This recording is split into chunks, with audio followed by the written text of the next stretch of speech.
My name is Heidi Adams, and I was diagnosed with Ewing sarcoma when I was 26.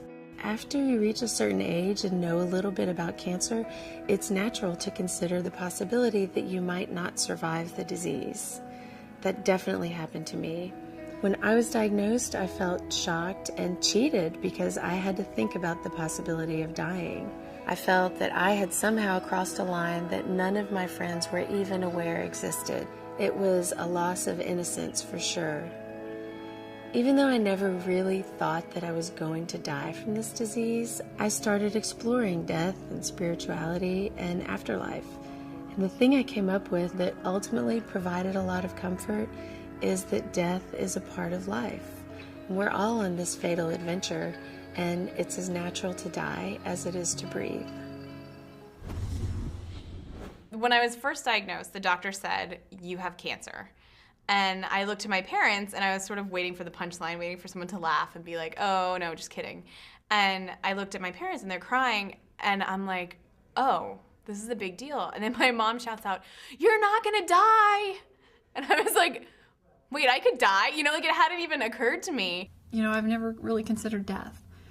And when I got diagnosed with cancer, that's all I thought about was death. And I prayed and prayed and prayed to fight that and not go down that route. I think it's a natural reaction from someone who's had cancer or anything, any other illness, life-threatening illness. It's just a thought that creeps in.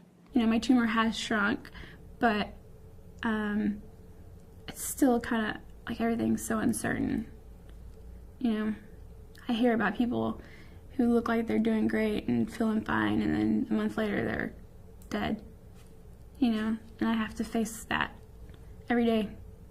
I knew ahead that it was advanced, and I just want to kind of make sure that people who do have advanced cancer know that it doesn't mean you're going to pass away immediately, and that you can't have any kind of life once the diagnosis is there. I want them to know that you can still want to look nice and feel nice and still want to live your life, and still, you know, try to reach those goals and dreams that you still had. It's an emotional roller coaster when you get diagnosed. You know, early on, fear of death, of course, and reading statistics on the internet and getting information, and you know, if I'm going to die, and you realize that every bout of cancer is completely different. I mean, everyone's got their specific things. No human body's the same. No cancer diagnosis is the same. I feel like there's times where I even forget that I'm sick, and that helps me to live my life and to continue on.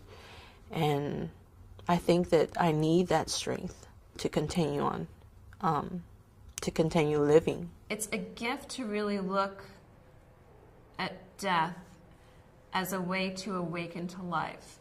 In other words, by looking at death, by facing death, I thought to myself, what do I want to do with my time? Why am I here? What's most important to me? And then it offered me an invitation. I can sit around and continue doing certain things that aren't serving me, or I can make some changes and really awaken to life more fully. And that's how I try to live. I've done a lot of things that since being diagnosed. I've gone to Europe a few times. I've run 6 marathons since being diagnosed. I've gotten engaged and I'm going to get married. The one thing I try and tell myself is, as long as you're alive, something good can happen. That's it. I mean, yeah, a lot of bad things can happen too, but as long as you stay alive, something good can happen. I was gonna die. When I found out I had cancer, I was going to die. My granddad had had cancer a couple of years before that. He died within a couple of weeks as soon as they found it. I was diagnosed, I was gonna die. And then the strangest thing happened. After surgery, I woke up. And all of a sudden I had to deal with being alive, and I had prepared for death. I had prepared for being buried. I had prepared for leaving this world. I hadn't prepared for life.